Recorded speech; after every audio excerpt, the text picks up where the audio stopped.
मनपा सार्वत्रिक निवडणुकीत नवनिर्वाचित नगरसेवकांच्या विरोधात तक्रारी सुरूच आहेत। आतापर्यंत 22 ते 23 नगरसेवकांच्या विरोधात तिसरे अपत्य, बेकायदा बांधकामे, अतिक्रमणाच्या तक्रारी प्रशासनाकडे प्राप्त झाल्या असून त्यातील अतिक्रमणे आणि बेकायदा बांधकामांची चौकशी महापालिकेच्या नगररचना विभागामार्फत सुरू करण्यात आली आहे।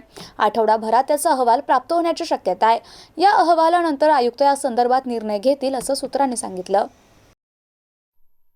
महापालिकेची निवडणूक होऊन महिना उलटला नाही, तोच नवनिर्वाचित नगरसेवकांच्या विरोधात तक्रारी सुरू झाल्या आहेत। त्यात अनेक पराभूत उमेदवारांनी निवडून आलेल्या सदस्यांचे तिसरे अपत्य आहे। तसेच बेकायदा बांधकामे करण्यात आलेत, अतिक्रमणे असल्याचे पुरावे दिलेत, त्यानुसार त्यांचं पद रद्द करण्यात यावे अशी मागणी करण्यात आली आहे। या तक्रारीची दखल प्रशासनानं घेतली आहे। सूत्रांनी दिलेल्या माहितीनुसार तिसऱ्या अपत्याबाबत 4 ते 5 तक्रारी आहेत। त्यासोबतच अतिक्रमण आणि बेकायदा बांधकामासंदर्भात 17 ते 18 तक्रारी आहेत। या तक्रारी एकत्र करून नगररचना विभागाकडे पाठवण्यात आलाय। नगररचना विभागामार्फत चौकशी सुरू करण्यात आली आहे। तक्रारीत नमूद केलेल्या मालमत्तेची बांधकाम परवानगी घेण्यात आली आहे का, याचे रेकॉर्ड तपासले जात आहेत। त्यासोबतच इमारत निरीक्षकांना संबंधित ठिकाणी जाऊन पाहणी करण्याची सूचना करण्यात आली आहे। चौकशीनंतर नगररचना विभाग निवडणूक विभागाला अहवाल सादर करेल। निवडणूक विभाग आयुक्तांकडे अहवाल देईल आणि आयुक्त अंतिम निर्णय घेतील असं सूत्रांनी सांगितलं।